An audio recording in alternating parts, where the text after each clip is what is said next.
Ever wondered why Scion is split up into separate books for each level of play? Other series, such as Dungeons & Dragons, GURPS, and Fate, all include the rules for advancement of play from Street to God tier in their core rulebook. But Scion has one book for each level of play, from Origin to Hero to Demigod to God.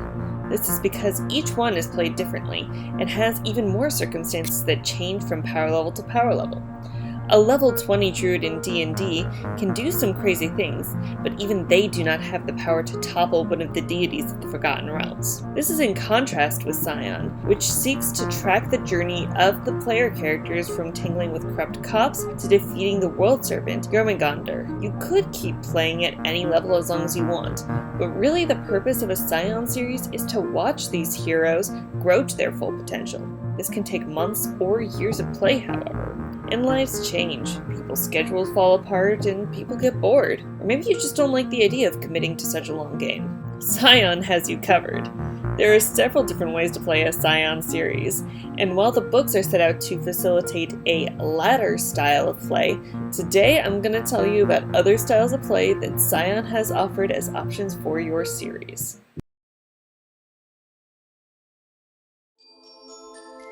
Epics are based around simultaneous and connected storylines, following the different power levels within Scion. It expects that you are willing to transition between humans or origin level characters to hero, demigod, or even god tiers, and willing to pick up and put down these characters as the story wills it, perhaps not even going back to the origin level characters for several sessions. The opening scene of Jurassic Park, showing the attack that led to Dr. Grant, Dr. Sadler, and Dr. Malcolm to the island, would be your lowest tier of play, but then the next session could focus on these consultants and Lex and Tim Murphy, the kids, as your hero level characters. To continue the metaphor, perhaps your next session could portray Hammond and the other venture capitalists as your demigod level characters, and the dinosaurs themselves could be your god level characters, should you choose.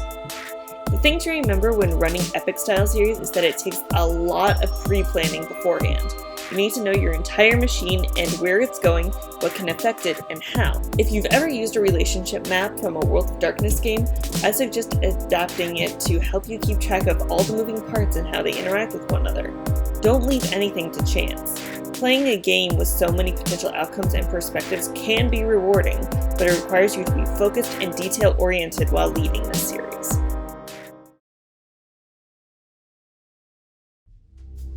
If you're interested in the epic style of play, but not interested in keeping track of all those moving pieces, a multi-tier series may be the right style for you. Multi-tier is about playing a small cast of characters, normally 2 to 3. One for hero, one for demigod, and then one for god level. Though you could just do hero and demigod, or do one for each tier. And stories cycle between each group of player characters without concern or consideration for having the different casts interact or affect one another. This is a great choice if you're just trying to get a flavor profile for each tier of play, but don't want to commit to following a character from origin to god. This is a similar structure between the Marvel Cinematic Universe, with Agents of S.H.I.E.L.D. representing the humans and origin level characters, Daredevil or Ant-Man representing the hero level, Avengers representing the demigod level, and Loki's TVA or the Eternals representing the god level. They are all in the same universe, but do not interact often or at all and deal with problems appropriate to their power level.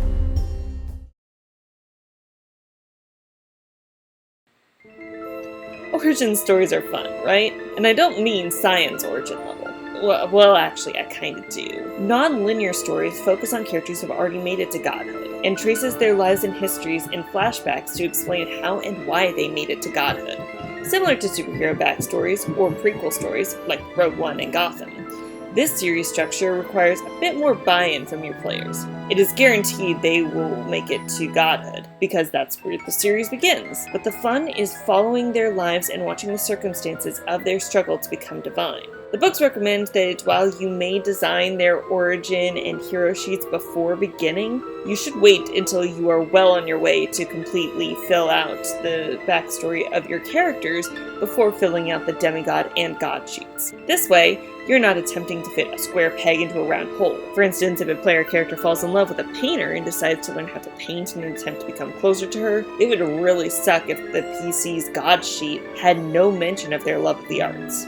A backdoor method to the structure of ladder series, nonlinear series allow you to experience the storyline of a mortal's ascension without the commitment of a ladder-style series. The downside is that you don't have the same level of dramatic tension, since it's been assured that the characters will survive long enough to get to godhood. The upside is that it's not assured how they got there, and it's completely possible that they've arrived broken, destroyed, and hardly the hero that they could have been.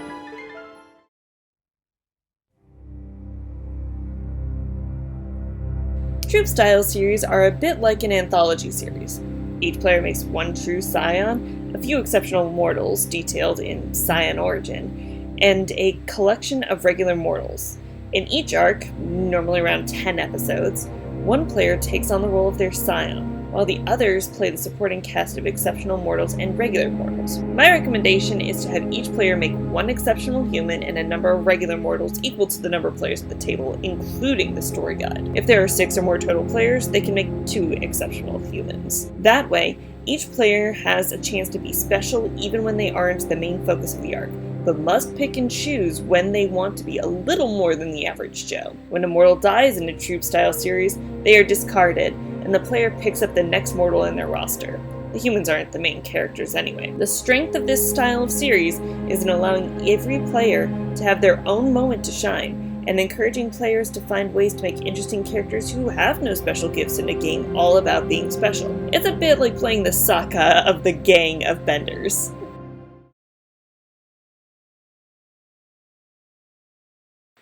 One-shots, one-session stories, are always fun. But what if you had a long series of one-shots? Episodic series focus on self-contained stories that only take a single session, 2 at the most, to complete and have little impact on the general fabric of the world. This style works well if you want a lighter tone for your series or if you have a large rotating cast of players, similar to Dungeons & Dragons Adventurers League. The best way to think about this style is, well, like a television series like Valentine or any show that is considered a Monster of the Week show like Supernatural, Buffy the Vampire Slayer, or Scooby-Doo. The good side of this style is allowing flexibility. Not everyone has to show up for every act session in order to enjoy the characters or setting, but the downside is that there is little room for true character development.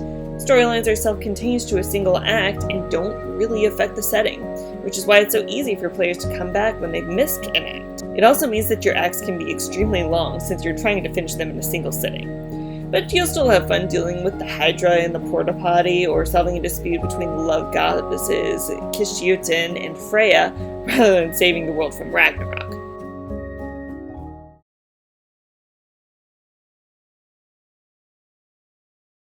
Trying to get a ladder style of series of Scion can be difficult. People are busy, games can last longer than circumstances would allow such a game to continue, and there's always the possibility that the band grows bored of the story. But hopefully the different styles of series here can give you some options to not only get your players interested in Scion to begin with, but also playing longer and more impactful games going forward.